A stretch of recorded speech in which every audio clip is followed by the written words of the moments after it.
I am Nolan Kelly, filling in for the day-to-day, the injured Ben Rasa, who has golf fatigue. He's curled up in the fetal position in his home right now because Bill Haas Filling lost in. 10 strokes putting last week, and so we need to check in on him, gentlemen. With me as always, or with Ben, I should say, as always on Mondays, we have Geoff Ulrich. Ulrich. I just realized Ulrich. I had no idea how to say your last name, even though I've been watching you on Pat Mayo for years. Geoff Ulrich, what's going on? Not too much, man. I mean, obviously, thanks for filling in for Ben. Yeah, I mean, it was, I had the same kind of. I played through my injury. I mean, I rostered Ricky, so I'm in the same boat as Ben. I mean, rostering Ricky over Xander probably cost me far too much money that I need to get into. But it's working out the kinks. First week back, not a big deal. It was a great event, It was a great regardless of event, what yeah. happened, man. It was nice to watch. It was tight at the end. I mean, Colin Morikawa missing 3-footers all over the place. But That's right. That's right. It yeah, was an adventure for sure. Sal Vetri, what's going on, man? What's going on, man? Yeah, it was a fun leaderboard on the weekend and Sunday. DraftKings, I ended up having a fine week, but man, my outrights, I had Xander and Morikawa as outrights. oh, Two of the only three guys who seemed like they could have won that thing. Didn't even notice Berger, I was saying before the show, until like the 17th hole, and somehow I draw bad and just run totally bad on that one. I felt like I had it in the bag at that point, but yeah, 17, bunch of just hole outs, terrible. How was? Did you have each ways on those guys? No, I didn't have an each way on those guys. I had an each way on Gary for a top 10. Well, not an each way, but a separate bet just here in the States. And then I did the exact same thing on Corey Connors, who like finished like T11 or something, or Oh, T16. nice. See, like I always pop the each ways on just because I feel horrible if they finish second, right? So I don't even know if it's efficient betting or what. I don't care. I just want like the consolation prize if they finish fourth. But Yeah, uh, I probably had that. They were heavy ownership guys on DraftKings. So I guess that's my way of doing it. But I should do that. I guess the odds just, at least on Xander, weren't as great. Yeah, it makes total sense. So, what we're going to do today, first off, we've got the pricing out on DraftKings and FanDuel. SuperDraft has yet to get theirs out, but we'll talk a little bit about SuperDraft later. The betting lines are out. Fortunately, we've got another mill maker on DraftKings. There's a lot of stuff going on. Unlike normal Mondays where we're kind of sitting, maybe waiting for the pricing, waiting for the betting lines to come out, everything happened a lot sooner today. I'm guessing a lot of these places just have their resources dedicated to golf right now, which is great. So, what we're going to do first is we're just going to go over the Charles Schwab. We're going to talk a little bit about strategy and how that worked out. Then we're going to get into the RBC Heritage, go over the course. Then we're going to talk about some favorite betting options in each range, and then we're just going to have a little discussion about first look pricing on DraftKings and FanDuel, and go over kind of what caught our eye in each pricing range. Before we get started, though, got to give a shout out to SuperDraft, who are our sponsors for this show. They are the future of daily fantasy sports, because they have a multiplier and they do not have salaries, which is really fun. It's a whole unique strategy. And of course, we have projections up on Awesemo.com. If you want to sign up, you can use promo code Awesemo, $10 free off your first deposit, and $20 total free off your first deposit of $100 or more. Download the App Store or play on superdraft.io. Superdraft, no limits, more winning. There's also, like, keep an eye out for overlay on SuperDraft. It's been happening a lot lately. Just sneak on over there and make sure if there's a contest not filling up, you get some free money. What's wrong with free money? Final bit of business here: podcasts.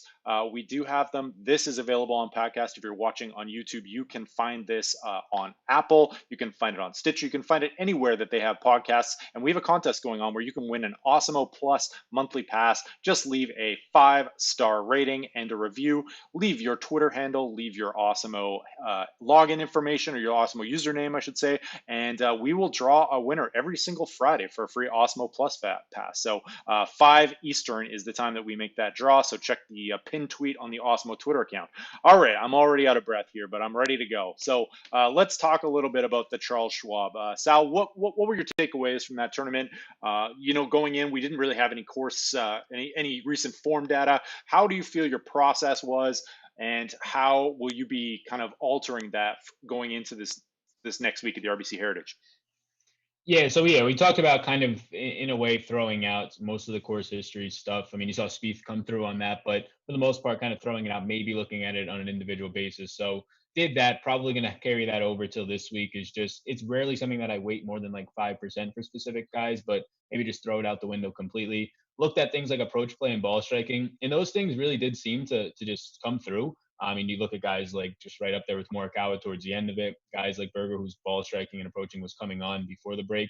But then you look at some interesting things like driving distance wasn't needed, and you see like a guy who might be just superior above all, Bryson, come out and just dominate the field. Xander in that regard a little bit as well. So it'll be interesting to see like carrying over if just these guys change their strategy totally to just be bombing it. But it's hard to kind of take a lot away from that one event. I'm just going to keep trying to look at course fits heading into this week and really not try and take too much of what I saw last week and overblow it heading into this week recency bias wise. Makes total sense to me. Geoff, what about you? Did you learn anything from last week? Were there any, like, we're obviously in uncharted territory right now with the fact that we don't have a lot of recent form to go on. How was your approach? What do you do, what did you do wrong? What did you do right? What are you doing differently heading into the RBC? Yeah, to be honest, I mean, my approach is I just didn't listen to myself from last week. I mean, and it's often the mistake I make. I mean, I said I felt like the players who were playing well before were going to be playing well coming back. I mean, I just didn't feel like, things were going to change too much outside of like one, again, it was just a Spieth week where he just gained, an obscene amount of strokes with his putter. Yep. It pretty much held to form, right? Morikawa was playing well. I mean, Xander was pretty consistent most of the year. Bryson was obviously dominating. Berger was dominating before. Again, I just got a little bit too tricky. I looked at a few too many fancy stats, really, and I started, canceling guys out for no reason. So I think Sal is right. Just, ball striking is what we should be emphasizing right now. Again, these fields are more elite too. That's the one thing when you're looking at course history for things like Colonial, RBC, the fields that you get on a regular year are so much weaker than they are in this year. So I'm pretty much in agreement. I'm not worrying about course history this week. Maybe not at all. Maybe when I'm looking at like a 6,000 guy, I'll look at it or something. But other than that, emphasize ball striking and just and throw out some of that course history and don't worry about some of the other stuff. I just want tee to green. I want guys who are playing well, trending in the right direction, and I'm just going to keep it simple this week. So yeah, and Geoff, well, like ahead. Geoff was on that last week, just saying like he's not going to weight it as much, and I think it's something that I took away from that show is just like these guys, their recent form before the break, like if anything, I think it's going to be sticky, and we saw that for a lot of these players, and then reports start coming out like when the guys are doing their interviews or right afterwards, like yeah, I didn't touch a club for the first 6 weeks, but these past 6 to 8 weeks I've been playing every single day golf. So yeah. I think like we said, kind of stay away from the social media stuff. I think that's something you should keep doing and not waiting it all that much because these guys have been golfing one way or another. And I think we know that a little bit more now, at least most of them have been hitting the links. Makes total sense. What one thing that Timothy Frank tweeted out, he's on the Tuesday show with Ben, that course history is dead, or something along those lines. And I wanted to get your thoughts on that because like you said, Geoff, what we see here is some much stronger fields than what we're used to. This event is traditionally played, I believe, the week after the Masters. Correct me if I'm wrong there. Which means that you're getting a much weaker field. We've seen some very weak winners, some short hitters, and that narrative is developed about the short hitters as well. And maybe you should just play the best play. So is this a reason? I think I already know the answer to this, but is this a reason why an extra reason to fade course history because we don't have similar field strengths to previous tournaments? Yeah, I kind of think it is. I mean, it's a little bit of a different event. I mean, it's more of a WGC event. So, I mean, you look at those again, it's just the same players pop up. I mean, you rarely get like a long shot winner in those. And again, it's from a course history perspective, it's not like you have to throw it all the way out the window. But, again, it's such a different time that we're living in. It's a different time of year. It's a different, there's social distance, there's like new regulations in play. So might be the same course, but different players going up against a different type of field at a different time of the year. So there's lots of things to consider. I will say this course is still like one of the tightest on tour. And it is still a course that is going to de-emphasize driving distance even more than last week. So, you can take that into consideration. But again, when you're talking about the top players, just because they have to club down a little bit, it's not like they become bad players. Like, it's not like you take the driver out of Xander Schauffele's hand on a couple holes and he's like, all of a sudden, like Bud Cauley's better than him or something. It's just, he's still better than those players. So you kind of have to train your mind to think about it. I mean, it can be, all this jargon and course fit and stuff. It sounds stupid, but like basically just play the good players.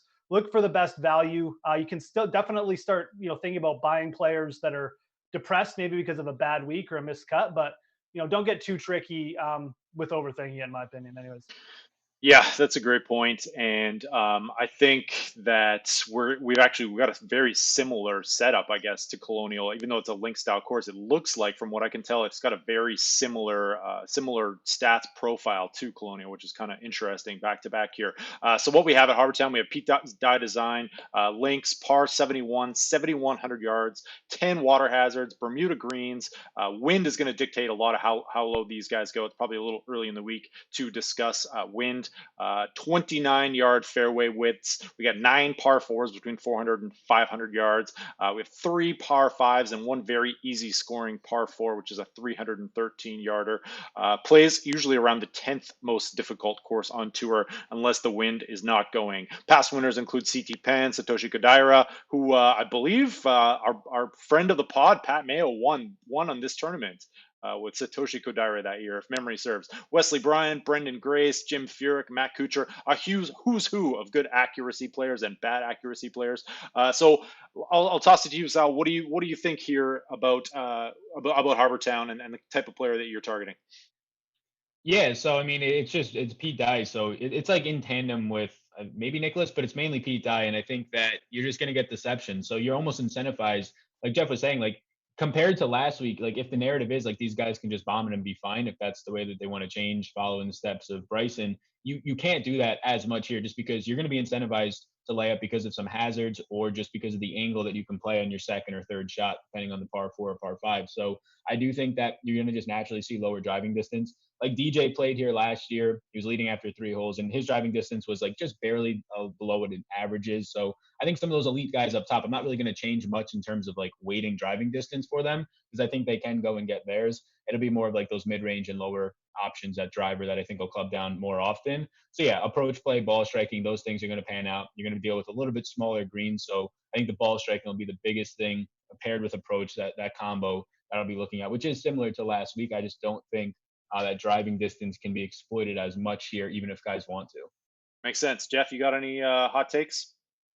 No, pretty much the same thing. I mean, they're going to club down like everyone on a couple holes. Like there's more dog legs on Hilton Head, but there's also an extra par 5, and I mean the par 5s are very scoreable, and I think they're going to be a big advantage for a lot of the good drivers. So it's give and take. I mean, they're going to be clubbing down on the same holes that everyone clubs down on, but then on the holes that they're able to rip it, I mean they're going to have an advantage. So I don't think it's going to be like I said. I do think it's less of an advantage this week than last week, but I think it's still going to be somewhat similar to what we saw last week.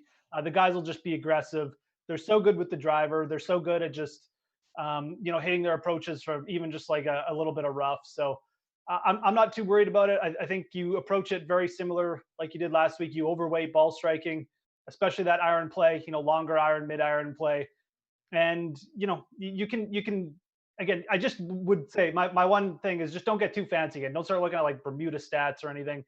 One thing that might come into play here is, short game. Well, maybe the only thing that I mix in a little bit more this week than last week. These are tricky greens. They're the smallest greens on tour. Players are going to miss these greens. Like there's no doubt. Whoever wins is going to have at least a decent week scrambling, even if they're just hitting the crap out of the ball. So, scrambling short around the green, that might be the one thing that I'd mix in a little bit. All right, I like it. We're talking about the Gulls Big Three, of Let course, me get kept that it done there. All right, so let's talk about let's get us some bets here, gentlemen. Sal, let me ask you this first. What did anything catch your eye when you were looking at the betting market this morning? Anything you clicked the trigger on right away? Oh yeah, I clicked the trigger on 5 things so far. Oh wow! And I'll preface it by saying, at least outrights. I'll preface it by saying I did the same thing last week. I think 4 bets, and that's all I did in the outright market. And like the lines moved a little bit last week, a decent amount by the end of the week, but nothing major like throughout the whole first day. But I'm already seeing like Brooks open 40-1. I placed that, but I already saw him move back to 45-1. Nothing major, but yeah, so far I kind of have a guy in like each range. I went so Rahm 18-1, Webb 28-1. I think he's going to be chalky again in DFS, but we'll get to that. And then Brooks 40-1, Hatton 60-1, and then the bomb last week was Corey Connors 150, and this week I'm going to go Max Homa 150-1. Okay. I like it. That's a nice little card developing you got there. What about you, Geoff? I mostly just hit up some long bombs for Monday morning. I hit up my boy Russell Henley, who I was tweeting about last night. Dude gained like over 10 strokes on approaches at the Honda his last start. His approach game was sizzling. He's a really good Pete Dye player. Loves these par 70 tracks. He's kind of like a mini Berger in a lot of ways. So, we'll see if he can get it going with his putter, but he's definitely got it in him. I love that price, 150. I actually got him at 200 to 1 on another site. Who was the other? Oh, Patrick Rogers, I hit up too. Patrick Rogers is just a guy I'm playing pretty much all year when he's like 150 to 1. Just a really hot putter. Again, he's got a good short game. I don't think he's ever played here, but he's done really well on coastal tracks as well. So, again, I just like that price too much. I hit up Lucas Glover for a small bet as well. He was hitting the crap out of the ball last week too. Really good on strokes gain approaches. So kind of like a mini Morikawa. We'll see. I mean, it is a veterans course, 175 to 1. I bet Harris English because I bet Harris English every week. 125 to 1. These are all each ways too as well. I always each way it. My books have access to the each way. So, it's like actually a couple of them are offering like top 8s with the win. Nice. For someone that didn't have much action, I feel like you got a few bets in play here. Yeah, no, I mean, those are all the long ones. I haven't decided at the top. I'm probably going to be betting Answer again, who, like realistically, if his putter had been hot on Sunday, probably would have been in that playoff. Yep. He had a ton of birdie looks on the front 9 in the final round, and he just didn't convert them. And I think he got frustrated. So I'm down with betting Answer again, but I haven't really gone heavy on anyone else. I like those plays sell throughout. I'm not 100% decided. I usually take my time with the top of the market. So. Yeah, makes sense. And you don't really have to rush a lot of these top of the market plays because they don't move as much. My first bet of the week would make Ben Rasa proud. I took a little flyer, nothing much, just a little sprinkle on Bill Haas at 600 to 1. There you go. Here's my rationale though. The man lost 9 strokes putting last week. 9 strokes putting. That he's not going to do that again. He's got a couple top 10s here in the past. Sure, he's not the player he once was, but that's 600 to 1 for Bill Haas. Hook it to my veins. Yep. I mean, look, I think he's got some local connections to this too. I can't remember. I mean, half the players like play on Sea Island, but I like it. I bet Tringali at 400 to 1. That was the other one I sprinkled a little bit. I like that. You gotta pop the You're each either ways going to on get those. a top 10. Oh yeah. You're either going to get a top 10 or a dead last out of Tringali. Yeah. And not to get sidetracked here, what is Tringali? Do we have like ball striking 2019 Tringali, or did he like just kind of remember that like 3-month period where he's like a third best ball striker in the world? Yeah, no, he's he's been okay this year. I mean, he's got a pretty good Pete Dye record as well. So I was a little bit surprised to see him that high. I thought he'd be more like 200 to 1. So I was like, he was playing okay before the break. I didn't do a big dig in, but he wasn't. He's not at the level he was before, but he was certainly playing okay before. And so yeah, I hit him up. All right, I like it. Let's start at the top of the board here. Of these guys, under around, we'll just use the DK Sportsbook to start. Rory, we've got about 10 to 1. DeChambeau 11 to 1. Thomas 12 to 1. You said you already bet John Rahm. Sal, I believe 16 to 1. Xander 16 to 1, and then that's it for under 20 to 1 right now. Any of those guys catching your eye, Sal, other than John Rahm? Would you touch this right now? Yeah, so I mean, I think that's the range that. So it's just crazy to see like Rory's 10, 11 to 1 on books after he was 7 to 1 last week. I guess it's arguably just as deep of a field. So like all the numbers get pushed back. Which if he's starting at 11 to 1, just everybody's number seems to be nice. And I mean, outside of maybe Morikawa and Xander, who played well last week, their numbers come up. Everybody else who pretty much didn't finish like top 5 or even borderline top 10 last week loses just a ton on their numbers. So you're getting a lot of good numbers, but that like range up there is the spot where I don't think so. But like John Rahm misses the cut and you end up getting him close to, I got him at 18 to 1. He opened it there. Yeah, now you said he's 16 to 1. So you're getting him at that number where he could be easily 8 to 1 in this field if he makes the cut last week. Makes sense. Geoff, what about you? If you gun to your head, you had to bet one of these guys, who would you bet? Honestly, I'd probably bet Rory. Dude is like number 1 strokes gained Pete Dye courses. Bermuda greens, it should be a little bit of a boost to him. I know I was going to talk about putting, but he does trend well. He's got an underrated short game this year too. His short game has been really sharp. Even last week it was sharp. So again, should be a little bit more of a factor here. I think he's probably pretty embarrassed after the Sunday he put in. It was just one round though. And again, double digits, Rory. Yeah, I think this might actually end up betting him. I definitely do not mind the John Rahm call because that was the other player from that range. Rahm's handled Pete Dye courses pretty well too, but I think honestly, I think I just take the lower odds on Rory there. Yeah, it makes sense. I think one of the things that I saw when this DraftKings pricing came out and the FanDuel pricing as well is that I think that a lot of this top range is going to go overlooked because the middle range is so deep and Yeah. there's so much value in like the 8 9K range. And so I might not actually bet this week. I might not bet any of these guys, and I might take a stars and scrubs approach in some of these larger contests on DraftKings, and that way I can get some exposure to Rory, to Thomas, to DeChambeau, who I really like. I think as well DeChambeau. I think it was Colin Druby who tweeted out that he has really good strokes gained off the tee numbers, but not great driving distance. Correct me if I'm wrong there, gentlemen. You're the experts here, but that plays out really well here because driving distance, but doesn't correlate well. But strokes gained off the tee does. Any Yeah, thoughts? absolutely. I mean, you still have to be accurate here. I mean, you Yeah. can't be, you can't be just spraying it. So Bryson is pretty much, obviously, he's like big Bryson. He's a bomber now, but Is he's he? Not, also is he? he's very consistent as well, right? So he's kind of been that way his whole career. He definitely has the course history at RBC Heritage as well. The one thing I'd worry a little bit with Bryson and this week, and again, I'm not saying to fade him. Again, we have to parse things down a little bit. His short game wasn't good last week. Like it definitely hampered him a bit from the sand. So, it just might be a case of he's overweight. He's just been, or not that he's overweight, but that he's been overweighting his work on his ball striking, and it could come into effect here. So again, it's just a minor thing. That's kind of how I'm looking at Bryson for the betting. I think he's already been bet down into like the 14-1 range. I'm probably not going to hit there. I agree with your take on the lineup building. I really like going with the stars and scrubs. I love Rory this week.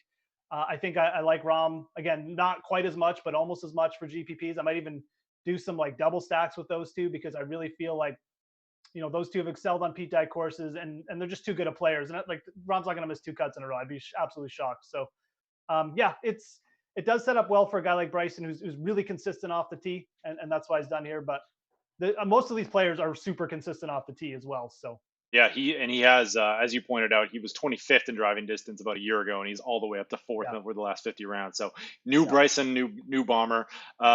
Middle range, Sal, who you got here? The guys who stuck out to me quickly. I mean, Matt Kuchar, former winner here. I've seen him up to 40-1. He's 33-1 on the DK Sportsbook right now. Justin Rose looks like he got a little bump after his performance. Jordan Spieth seems like way overpriced here, given that he gained literally all of his strokes on putting. Tony Finau, Dustin Johnson, Gary Woodland, all these guys seem a little bit underpriced. Sal, who you liking in this range? Yeah, so Webb at 9,000. Well, DraftKings price 9,000, but the 28-1 number, I hit that already. And then just looking at it right now, like this range does look really nice. Like Spieth, they can set that number and they're still going to get money at it. So they're just lowering their own risk. So they know that. I think this is the really interesting range where like a lot of these OGs are just some of the top players in the world. If you're looking at guys who are still ranked, at least as of this morning, in the top 5, and DJ and Brooks just getting their numbers completely cut. I mean, Brooks overall, like the putting actually looked decent for the first time in a while. So he was trending in the right direction before the break, and now like a 1-2 round type of thing. And now you just saw a decent show out from him. So you're telling me that I'm getting a 40 number on him. I do like that. And you can make the same argument for DJ, although just didn't look nearly as good. He just didn't even look like he wanted to be there, which is like most of the time if DJ's not competing on a Friday. So yeah, I like Brooks in that range, and then a little bit higher up, I like Webb, but that's the range that really does stand out. I didn't put a bet on Woodland, but I'm sure he'll be a guy. I had a good amount of him last year in DFS. I'm sure I'll have a lot more this week. Yeah, he seems like a very good value at his current number. I think you can get him anywhere from 35 to 40-1. So give me that as well. That means a decent price on DraftKings and FanDuel as well. Geoff, anyone in here catching your eye? This range is really I don't want to. It's not it's jam packed, and I feel like people will be hitting it hard, but it's not. I don't really want to play that many people from here. I mean, Brooks Koepka still lost strokes and approaches like in a few rounds last week, and you can make the argument if you're going to fade Spieth, you need to fade Brooks for the same reason because he did a lot of it with his putter last week. So the price is fine to take a shot with it. I completely agree with that, and it is very tempting. And I looked at that 40-1 this morning, and I was like, man, I was getting up there, especially for a course where, again, if he just improves the iron play a little bit, he could get hot here pretty quick. DJ is playing for a sponsor this week. He does seem to perk up sometimes when that occurs. I mean, he's someone who does, I think about things like that, just when it's filling his pockets. So I wouldn't be shocked if he came up. I'm not sure if I really, but again, I don't really want to bet either of those guys. Woodland might even be the player from this range for me at 8,400. He's been good on courses that cause him to club down. He's been good at Honda. He's been good at Sony over his career. Pebble Beach is a bit of a trickier track, so I don't mind Woodland from this range. I think Koepka, Johnson. I would probably aim for Woodland on DK. I'm not sure if I'm probably not going to bet any of these guys. I really have a feeling like I might end up being on placing a big bet on Rory and then just going with dudes like 60-1 or bigger. So And I'm not super confident in this range. I know there's a ton of good players here and they all look like good value, but I'm a little bit unsure of who to target. I do think I like Woodland the best. I'm sort of in on Finau as well. And I'll probably have Ricky in the lineup because I'm an idiot. And I already mentioned Answer that I definitely like Answer this week. Yeah, makes total sense. I forget I left a big one off there. Brooks Koepka 40-1 as well. It seems like this range is peppered with guys who don't necessarily have great form, but are historically great players. So I usually tend to take the value there. And I think the last time we saw Brooks Koepka in this range was probably before the U.S. Open when he was injured, and that was about a few months before. So I don't mind firing that up. The guy can get hot out of anywhere. And as you said, DJ, maybe he just needs that sponsor, a sponsor to motivate him a little bit. How about Ricky Fowler at 70-1? These are the two big names in this kind of next range. Jason Day around 80-1, which I have no interest in whatsoever. I just am going to keep fading him until I see some form. Kevin Na just withdrew. Louis Oosthuizen 80-1, and you said Answer Geoff at 66-1. Sal, anyone here that you want to pull the trigger on?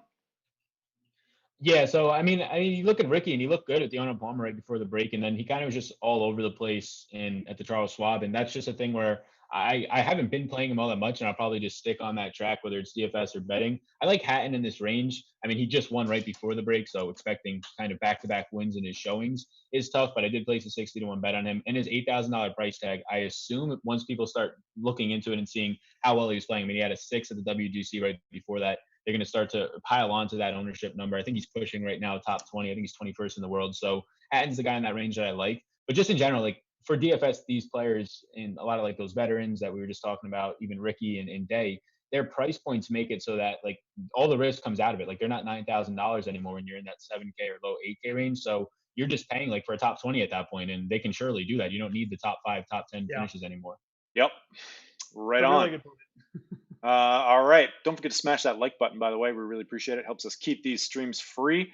Let's get into the final range here. Some of these bombs plus 100-1. Well, we got Benny Ann, who's like 90 or 100-1. RCB. Sergio Garcia, Corey Connors, 100-1 is kind of interesting. The old Corey Connors, Luke List, also 100-1. Joaquin Niemann, who showed a few signs of life. I don't really I'm not super excited about any of these guys down here in this range. As you said, Patrick Rogers, Alexander Noren might not be a bad play. He has a pretty good history on the links at 150-1, but hasn't really had that great form. Geoff, anyone down here that you haven't already mentioned that you're going to monitor here and see if that you get some line movement to the point where you might bet them? No, that's kind of where that's kind of where I started this morning. So I went through this range pretty good because I do like looking for guys again for the each way bets that you can kind of hit off the top until before someone tweets it out and then their price drops. They go from like 150 to 100 or something. So I think Bud Cauley's kind of interesting. I mean, he's played here a lot. He's got a really good short game, 125-1 again if you're getting like a good each way on him. He might be a good top 20 here. Definitely has had some success on Pete Dye courses as well at the TPC Stadium course. So I think 125-1 if you can get anything that or bigger is fine. I mentioned Henley and Rogers, just a couple guys I like to play in this range. They can both get hot in their own way. I mean, Rogers is a great putter. Henley mainly just with his irons, although he used to be a great putter. So I don't know where that club went, but Joel Damon is playing well. The thing I worry about with Joel Damon, this kind of affected him last week, is as soon as he starts hitting it even just a little offline, missing a green or two, his short game just isn't that good. So he can get in a lot of trouble pretty quick. And he seemed to kind of get off track. He looked like he was going to get himself in contention on Saturday. Then again, he missed a fairway and it was 3 over in his next 4 holes. So his approaches have been really good though. So I don't mind taking another shot with Joel Damon. I think 80-1, 90-1, whatever you can grab him at is fine. Again, I'm not going nuts with these bombs. I mean, I know I shout out like 4 or 5 plays, but they're mainly each ways.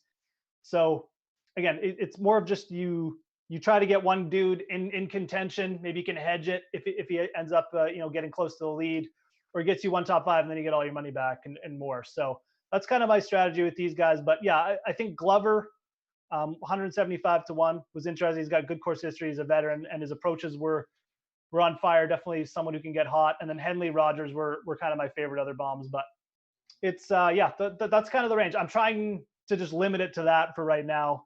And there's no one else really that pops up for me in that range. I like that Lucas Glover 175 to 1. He was, I think, 10th last week in strokes gained tee to green. Of course, that's always the issue with him. Can't get that putter going. But all right, so I'm going to throw a few names at you. I'm going to pepper them at you, and you tell me which ones you think might make decent bets here. Eric Van Rooyen, 200 to 1. Emiliano Grillo can never get the putter going. I think he lost 8 strokes last week, 200 to 1. Danny Lee, 175 to 1. Chez Reavie, 175 to 1. Jim Furyk, 150 to 1, former winner here. Any interest in these guys? Yeah, I mean, I'm not gonna bet any of them. I think that Grillo sets up nicely here outside of the putter being terrible, so that's not gonna be great. But the approach play is always there, so I'm not gonna bet anything. Furyk is the one that kind of stands out. His approach play has been, I would say, maybe not heating up, but it's been consistent. And that's something that I want to look for here, ball striking. So yeah, none of them really stand out. I think Homa is the one I got at 150. The only one that I wanted, he was playing really well, like 3 top 10s, 4 top 15s before the break. He missed the cut, but it was like innocent, if that's the right word to use, and like missing the cut. He played just very consistent. He just didn't go low one of the days when everybody else was. So his game still looked consistent. So I saw it as this guy should probably be like around the 80 to 1 range, and he was at 150. So I just tried to scoop up the value. But for like all these other guys, like I think they deserve the ones that you just listed, at least those like 150 numbers. I like it. Aaron Wise is another guy that kind of caught my 250 to 1, but I don't know. I've been like a sucker for Aaron Wise for so long now that I just can't go back. I don't know what happened to that guy. I mean, I just assumed he would become like one of the very good players on tour, but it just hasn't come together, Geoff. Yeah, I don't know. I don't know what's going on with Aaron Wise. He seems to have like brief moments of just insanely good play, and then he just misses a cut really badly. So um, again, I think I even saw a bigger number on Aaron Wise. I thought I saw him at like 400 to 1 this morning or something. I believe it. And I was kind of like, wow, man, like that's maybe I should just sprinkle a little bit there. I wouldn't criticize anyone who's doing that. I mean, that's an insane number. Obviously, again, you may be trying to get a little bit of a each way or probably a better top 20 bet, but I can't say I have like a huge idea of what's going on. I definitely like that the approach that Sal put out though for targeting this range. A guy like Homa, this is why I did bet English again. I actually have a reason for it. I mean, he missed the cut on the number. Like he started off, his front nine was poor, and then he played pretty good the rest of the rounds, the rest of the 2 days. And I'm talking about English here, and he just missed the cut by 1 stroke. And Homa's very much the same. The dude who was going off at like 70 to 1 the week prior. And this is a better putting surface for Homa anyways. I don't think he had very good bend stats. So either one of those guys, I wouldn't be shocked if either one of them popped up, maybe even got in contention, because they were both playing really well before the break. It's definitely a good setup for English, who has played well here before. So yeah, that's kind of the things you need to be looking for when you're doing this range too, just as a general rule of thumb. If a dude missed the cut and his price has gone way up, and getting him at 2 to 1, look at the reason why he missed the cut. If he was just complete garbage everywhere, then maybe you might need to start thinking about an injury or something like that. But if he just started bad and had like 3 bad holes and just couldn't grind back to make the cut, I mean that's just an opportunity in my opinion. So Yeah. I think you said it all. Pretty much summed it up there. All right, let's just look final round. We'll get off betting. We'll get into some of the pricing here and talk about how we're going to strategize for our DFS lineups. First look, I don't know that there's anyone I'm going to pull the trigger on below like 500 to 600 to 1 here, other than Bill Haas. I don't think there's. I like the Tringali call a lot at 400 to 1 there. That's the kind of guy that can get hot with the putter, right? And then there was one more name here. Okay, 2 more names I want to throw at you with Sal. I'll go. Denny McCarthy at 300 to 1 and Wyndham Clark 275 to 1, a guy who showed some flashes during, I believe, the last swing season. Either of those guys pique your interest at all? So I have McCarthy started for DFS, but not for betting. I mean, I think like out of that range, he's one that does stand out, but not somebody I'll put money down on. Like in the same type of a range, like a Carlos Ortiz maybe, but these are more so like DFS plays, just get by the cut, and then guys that can at least go low or have a low round because of the putter. I like it. Let's move on. We got DraftKings pricing. We got a little FanDuel pricing. We'll talk a little bit about how we're going to approach this with no recent form going on here. First, though, if you could hit that like button and, of course, head on over to superdraft.io and sign up. You can use promo code Awesemo for $10 off or $20 off if you put $100 down. And, of course, keep an eye out for those overlays over on Superdraft because they do happen. I noticed that the MMA contest last Saturday didn't fill. You got some free rake off that, free money. Why not? What's wrong with that? And of course, head on over to the Awesemo podcasts, leave a 5-star rating and a review and your Twitter handle or Awesemo username, and you will be entered for a draw to win in a month of Awesemo Plus. We will announce that winner at 5 Eastern on the Awesemo_com Twitter account. All right, that's all I got. DraftKings price. We'll just go by DraftKings because I think FanDuel is pretty similar here. This top range, I think I already said what I generally my first take on this pricing was that there is a ton of value in this 8K range, and there is going to be so much chalk here. Sal, what were your initial impressions when you saw the pricing this morning? Yeah, 10K plus guys. I mean, I think 5 has like always been that number that DraftKings is scared to put another one in there, which just drowns or really dries up the 9K range. But yeah, a lot of 10K plus guys. So it's just naturally easier to go stars and scrubs because there's more options. But like as opposed to last week where we have no real recent form and a lot of expensive players, Rory was $500 more, I believe. I didn't really want to touch those guys as much, but now you're looking at this 10K plus range exclusively, and the guys who are creeping in there, Xander and Morikawa, being significantly priced up because of their performance last week, so close to guys like Rahm and Rory that I just don't even want to touch them. So if anything in this range, I like Rahm probably the most factoring in price point, but I'm gonna have a good amount of Rory, and I figure that Bryson's probably gonna get in a lot of my lineups. So JT is fine. He's usually not a guy I get to because he's always sandwiched between Rahm and Rory, and that's just the way that I model it. That I get those guys more. So I think Rahm, Rory, and Bryson in that upper tier range, and yeah, like snagging 2 of them makes a pretty interesting lineup. I think it might be contrarian. Geoff, how about you?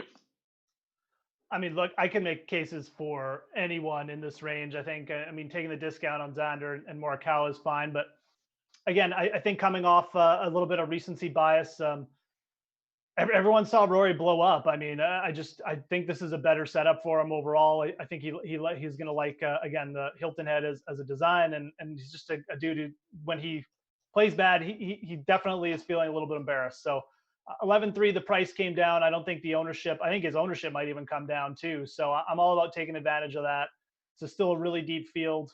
You can fill out your lineups well after that. But look, Thomas, DeChambeau, Rahm, the upside is there for any of these guys to get hot. I mean, Thomas has a really good finish at this event too. He's won on he's won at the Honda Classic. He's got a pretty good finish at TPC Sawgrass. Rahm's almost won the Players. Bryson, we don't really have to go into his course history here. He's almost won this event a couple times. I like all 4 of them. I'm just going to probably play the guy who's got the worst bias and might be the lowest owned. It's probably Rory because he's the most expensive and everyone saw him blow up. So that's my take on the top. Xander and Morikawa, I'm going to wait for the ownership percentages. I think if I was going to lean one, it would probably be Xander, but I'm not against playing Morikawa or anything like that. The guy was lights out. But if it does become a bit of a putting fest, I mean, I guess you got to worry about that. I guess you got to worry about both of them. They might both be fades if they both end up as, in the top 5 for ownership, because again, you can go down, and I think Sal threw out a very good point. When you only need like Brooks Koepka to get you top 20 to really return value, I mean, you can start at the top there with those 5 guys and then just work your way, maybe even just avoiding a big chunk there between 10 and 9. So this is one of the most fascinating pricing I think we've seen in a while. It feels like a major almost. I wouldn't be surprised if none of these guys above 10K were above 15% ownership. I think, and guys like Xander and Morikawa, and then as we dip into the high 9s, Sungjae Im and Hideki Matsuyama, those guys are going to get under 10%, I think, ownership. So the way to differentiate yourself this week might be up top, and it might be to find some value in ownership as as the ownership starts to come up. But let's talk a little bit about this 9K range. So we got Sungjae Im at 9,700, Matsuyama playing his first tournament back. We got Webb Simpson, who missed the cut and wasn't great, and is priced $800 cheaper this week. Justin Rose 9,200. This range is kind of looking like the under-owned range. I don't think people are going to want to pay up. Justin Rose might be the guy. Webb Simpson might go under-owned after he burned everyone last week. Sal, what are you doing with this range? So I wanna hope that Webb goes under-owned because he had like I think a historical like worst 3 like putting performance that he's ever had, and that's not the type of thing that you're going to expect out of him. But his price drops to 9K, and it'll be interesting to see. Like, I think a lot of the content in the industry is going to be geared towards Webb being a nice value play, second guy in your lineup, or even start a lineup there. So it'll just depend. Like with the Millie Maker having so many casual players, maybe they got burned last week, they're going to hop off of it. So I'm really up in the air on which way that's going to go. If anything, I would lean that he's still like a top 5 owned guy, but I like him a lot. So last week I didn't get to as much because of the ownership coming in on him. So I had to get away from it. I'm probably going to just let that ownership dictate it again. But Sanjay, another top 10. Like the guy's so consistent, $9,700. It's like you don't even have to worry about him like missing the cut or anything. And a lot of these Free guys you square. don't. But yeah, it's just like a free square to finish like top 20 at this point and how good he's been. So maybe this is the week it unravels. But I think he'll be very low owned. I think Hideki will as well. When you talk about just like casual players just coming back into golf or for the first time because there's nothing else on, I don't think anybody knows. Like Morikawa last week probably should have been higher owned. Anybody knows like who Sanjay even is. So 9,700, it's expensive. But if you're talking about being contrarian, I actually think that like a Sanjay Webb kind of combo together makes your lineup a little unique. Yeah, I agree with you there. Matsuyama, I think, might not even break like 6% ownership this week. And like people will be scared off because he doesn't have a few rounds under his belt and he is a little bit expensive compared to a lot of these other guys. What about the 8K range? We got Berger price up after the win.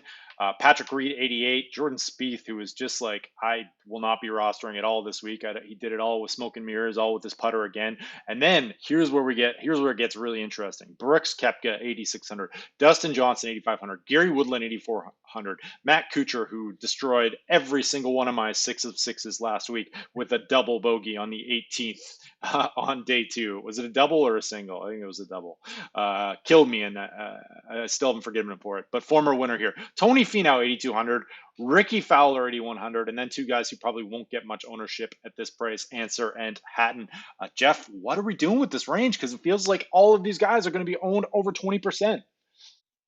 Yeah, and obviously they can't be, but I mean, a couple of them are going to garner big ownership. I think Kuchar might even be, higher owned than Webb Simpson. I think people will just see the course history, which is amazing. I mean, most strokes gained total here over the last 5 years, a win, couple runner-ups. I think they'll just go back and click them, but I'm probably going to be a full fade when you have guys like Dustin Johnson and Brooks Koepka who, again, you don't need to win. I mean, these are players who can go out and get you like a couple eagles during the week on these par 5s, which are really short. And if they finish inside the top 20, which they're going to have a great chance to do because they're good players, then, they're going to be massive plays at this price. I mean, it's almost a little bit ridiculous. So I definitely like playing up for one of the two. I think I might actually end up playing DJ. I might have already talked myself into it on this show. So I know I said I like Woodland as well, but I think if I'm going to choose between them, I'll just go with the lowest owned. I feel like DJ missing the cut will be lower owned than Brooks. So I'll take the biggest swing for the fence there. I don't have a problem with that. Going down, I like Answer. I think I may end up just betting him just because there's so much, you're paying up for Answer when you have guys below him who are, again, really good DraftKings producers and, just so much cheaper. I'm just not sure if you need to pay up. And I kind of almost feel the same about Ricky, although it kind of feels weird to say that because Ricky is pretty cheap here at 8,100. But I like going with the good DraftKings scores here in a DJ or Koepka over Kuchar, who I think is going to be overowned. And then starting to pick off some of that 7K value because the 7K range is sick this week. It's ridiculous. So, Berger is fine if you just want to go back there as like a cash game play. I'm a full fade Spieth as well. I'm definitely with you on that train, Nolan. And then, like I said, you got to pick out a couple bombers here to play because it's just too cheap. You're just giving up free DraftKings points from one of these guys, I think. Daniel Berger playing like every week is the FedEx St. Jude. He has 4 top 10s in a row, 9, T9, T5, T4, and the win last week. Well, and the thing is, Berger's back. Before the break, I was like, wow, the RBC is going to be a great spot for Berger to get a win because it's Bermuda greens. It's a par 71. It's pretty similar to TPC Southwind where he's picked up his 2 wins, but he decided to do it at Colonial. So that's right. Yeah. And I like him. I think he's going to go overlooked. People are not, there's always that bias that people don't want to roster the second winner or a winner in back-to-back weeks. I only do that if it's a first-time winner. I buy into that. I don't even know if it's true, but I will have no hesitation if Berger doesn't get the ownership to go back to him because he's spitting hot fire right now. Berger and Sanjay are kind of at the top of their ranges, and you guys are totally on it. Like they're probably like 5% owned as a result. So Sal, quick thoughts on this range? Yeah, I mean, I think like Kuchar, I hope he comes in with ownership because I don't have interest, mainly because last year he was probably like the fifth best golfer in this field, and he's arguably like not even a top 20 golfer in this field right now. And if ownership's going to come in on it, like he's a fringe top 20 guy in this field, and that's how he's priced, but it's just totally different. Like when the course history it starts to come into play for him. So yeah, I think Woodland, Brooks, and Dustin will be guys I have a lot of. Woodland's just been, I think, like 8 out of his last 10 events, he's finished top 12 or better with a ton of like top fives in there. He's just been very consistent. Then you look at Brooks and Dustin, and it's just the argument that I don't need you to top 10 or win. You're not 9,500. I just want you to go out there and finish with a top 20 and honestly just make the cut in Dustin's case. But yeah, I think there's a lot of upside. Patton's somebody that I'll have because similar to Sanjay, similar to Morikawa last week, I don't think a lot of casual people, at least in the Middle Maker or some of the bigger contests, will just even really recognize Hatton or know who he is, especially since he didn't play last week. And I think it's a really nice price on him at 8K. That is a very nice price on Hatton. And of course, he's coming off a win at the Arnold Palmer, Yeah. but it's been a few months. So I do like that one, that call as well. And it'll be interesting to see if like the narrative bumps up on him as the week goes on. Let's get into the 7K range. Jason Kokrak, $7,900. He had a great tee to green game. Always a good tee to green player and one of the more underrated players on tour, but is priced up and might not get a ton of ownership. Scotty Scheffler down at 7,800. Oosthuizen, 7,700, which is cheaper than we're used to seeing him. Brent Snedeker out 7,500 as well. Kevin Na was a late scratch, I believe you told me before the show started, Sal. Jason Day, 7,600. Poulter, Victor Hovland. There's a lot of names in here that are going to maybe go overlooked, but have some serious ability to finish in the top five. Corey Connors as well. Geoff, Sal, let's go to you first. What are you doing with this range? Who stands out to you, and who are you full fading upon your first look? Yeah, Scotty really stands out. Like he was the guy who kind of looked a little odd in Shane Lowry last week at their price points, but you can justify it. This week it looks really good at 7,800. I mean, he's a top 10 DraftKings scorer, ninth overall in that department. Just picks up birdies, picks up eagles as well. And he had just such a weird a couple of rounds this past weekend. One day he looks like the best golfer, and he just looks terrible, especially on Sunday closing it out. So kind of up and down. But now that your price point is like almost $1,000 cheaper, it takes a lot of risk out. So $7,800, I'm probably gonna have a good amount of Scotty, and then it's just kind of jumping around through a lot of these guys. Brendan Grace, maybe some shares of Billy Horschel. I usually get to some of Matthew Fitzpatrick, and then we get down to like the JT Poston range where he's been playing very well. I would expect at 7,500 to have a good amount of Poston. These guys start to not really pick up any ownership, but his like highest ownership days are like 3 or 4%, so you don't have to get much of him. Geoff, thoughts? So if I was making 150 lineups this week, the player I would literally put in every one of them would be Victor Hovland at 7,600. Oh, wow. I love it. He was screaming the last round. He really got it together. His approach is his first time. Last week was the first time he gained strokes around the green in like 12 starts, and he was pretty positive in that result. So his around the green game was going. He was really consistent with the ball striking. He was apparently was practicing a lot. He was starting to come on a little bit prior to the break, but 7,600 for Hovland. Again, another player who can make you eagles and stuff like that. And I just like the way he finished. I just like the consistency. I think this is a course too. He got his win at Puerto Rico. He's done well at Pebble Beach, another trickier, little shorter venue. The Wyndham, he picked up a T4. I think this is going to be a good course for Victor Hovland. Man, you've talked me on to him here. After that stretch where he kind of had a bit of a bad winter this season, lost strokes gained, I think in like 5 of 6 tournaments or something like that. But looks like he's starting to rebound. And maybe, Geoff, what you're saying is this is a case of getting on a week too early rather than a week too late. Yeah, exactly. I mean, he gained over 2.5 strokes with his irons in the final round last week. It was just solid, consistent throughout the bag. We just know he's a talented young player, and I mean he can get just as hot as Morikawa, and is definitely a better putter. I mean, he basically won Puerto Rico by getting just hot with his putter. He basically just went full speed with his putter. So if his short game is starting to come around, I think you buy low here for sure. I think people will try to talk themselves out of it just because it's the first time he's playing and stuff. I mean, you look at guys like Bryson. Even a guy like Wes Bryan came here and won on his first attempt. So, crazy. Speaking of short hitters, like that guy had the shortest driving distance in the history of the tour or something, right? I mean, yeah, I don't even know what happened to Wes Bryan. I think he went through an injury. Wasn't his brother him like a trick shot artist? Didn't they post trick shots on? Yeah.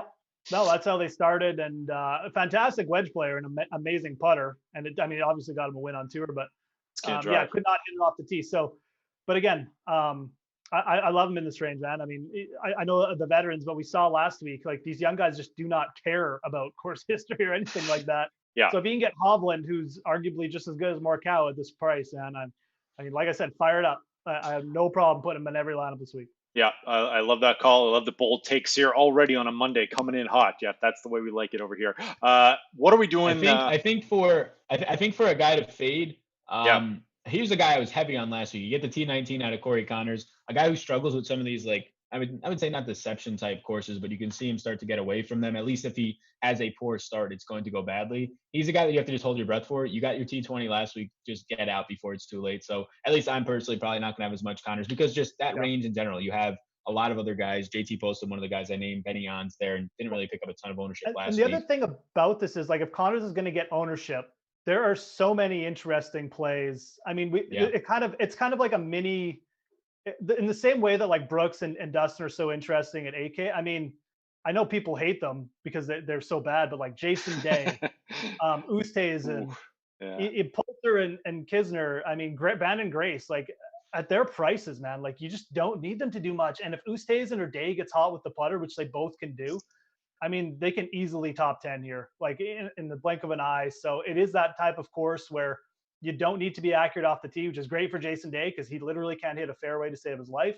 But yeah, it's an interesting range. I think that's where I would try and differentiate, especially if you're starting off with like a Rory or like a big double stack at top, like a Stars and Scrubs.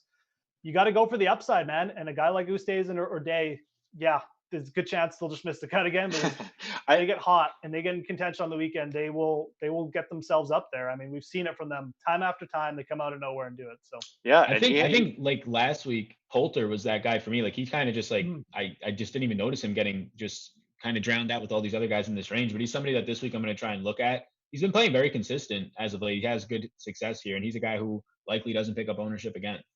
Yeah, that's a good one. That feels like also pretty safe cash game play as well. I feel like for Poulter there. Jason Day is I like what you said there, Geoff. He hasn't been consistent, but he has kind of popped these big rounds these big tournaments. He was fourth at AT&T with 14 strokes gained total, and none of it from putting. So he's capable of turning it around very quickly, and I don't think anyone is going to be on him. I love what you guys are saying about Corey Connors. I think if he's going to be like 10% owned or something in this range, that is a great fade this week. I know he's a tee to green monster, but he's capable of just having the putter implode at any point. And he reminds me of the Harris English of last week. If you're going to go with that recency bias, maybe you go with the fade. Finally, let's finish things up with Harris English. 15% owned. He's the one thing I did right last week. I think I faded him. Didn't have any shares. Will you guys go back to him probably at like 2% ownership this week? Oh, I'm all in. I mean, I'm riding this till he gets there, or he just like evaporates from the face of the earth. So, one thing will happen: either Harris English will win, or I'll go broke or something. But yeah, I'm in at lower ownership for sure. Like I said, he didn't even play that bad last week.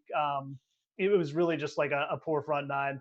But yeah, if you're going to give me like 5% ownership, I do think he sets up really well here. I don't really have too many other hot takes on here. I mentioned Bud Cauley, I think is interesting, like GPP flyer. But again, you don't need to sprinkle a ton of him in. Interested to see if people just sort of jam in on Luke List, because everyone knows that he won on the Corn Ferry Tour last week. But, I would probably prefer Lucas Glover and my boy Hanley. I'm assuming I'll still get a pretty low ownership, even though I'll be pumping his tires all week.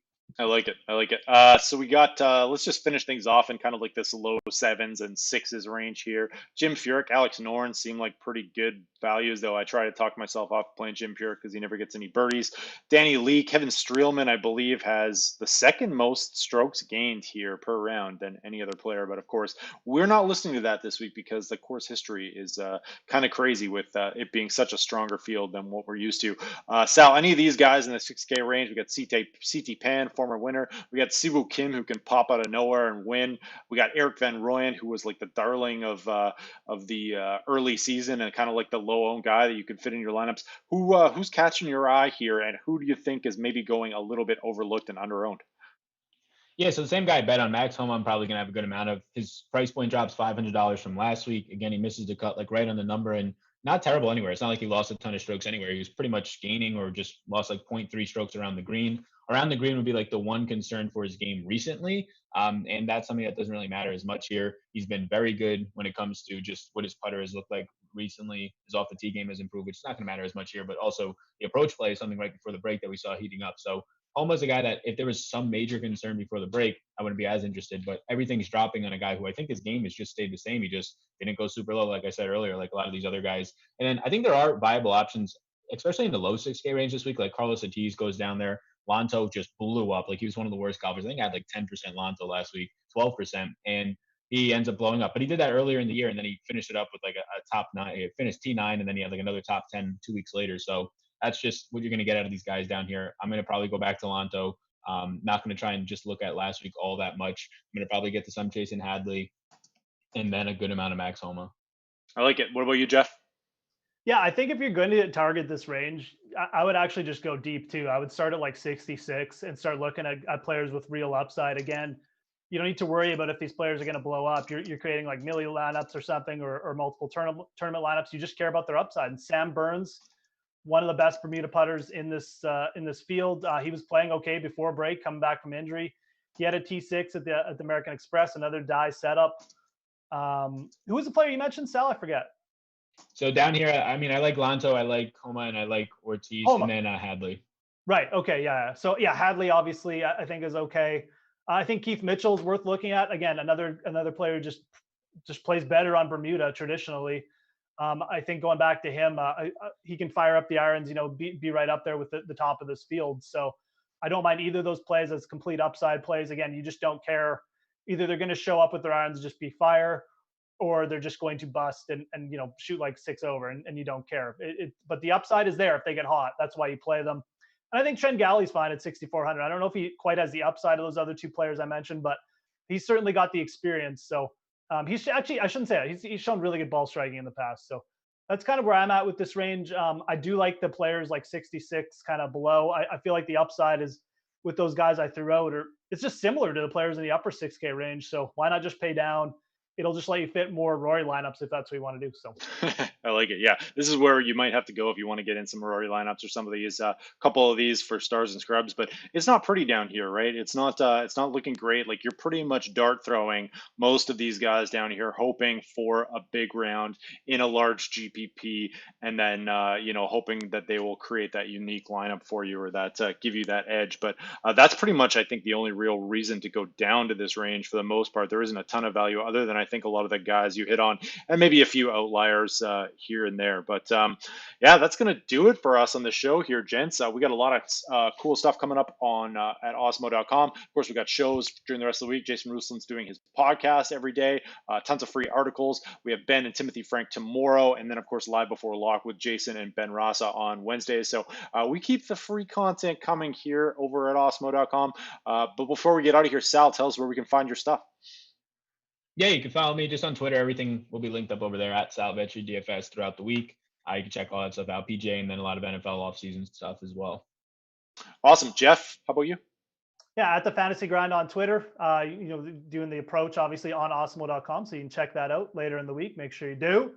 I'll come find you. No, I'm just kidding. Yeah, obviously, hit me up on Twitter. That's the best way. I got a bunch of links to other stuff. Obviously, do some work for DK as well. But yeah, check out Awesemo too. Awesome. Yeah. And don't forget to leave a review and leave a 5-star rating for our podcasts, and you will be entered into a monthly draw to win a weekly draw to win a monthly pass for Awesemo Plus. Leave your username, leave your Awesemo handle, make sure that we have a way to get a hold of you. That's going to do it for us. But of course, the free golf content keeps on coming at Awesemo. Oh, and one more thing I'll mention, if you're a premium member, we do have a new data top golfers tool, which is great. It encompasses things like leverage score, top 6 odds versus price, weighted top 6 odds. So there's so much information, and we're constantly trying to innovate all of our statistics over here to help you become better players. So make sure to sign up and check that out. But that is going to do it. Thank you to our sponsor, SuperDraft. Make sure to go check out superdraft.io and hit that like button on the way out. We greatly appreciate it. Helps us keep these free. That's going to do it for Sal Vetri, for Geoff Ulrich. Got it? I'm Nolan Kelly. We will see you soon.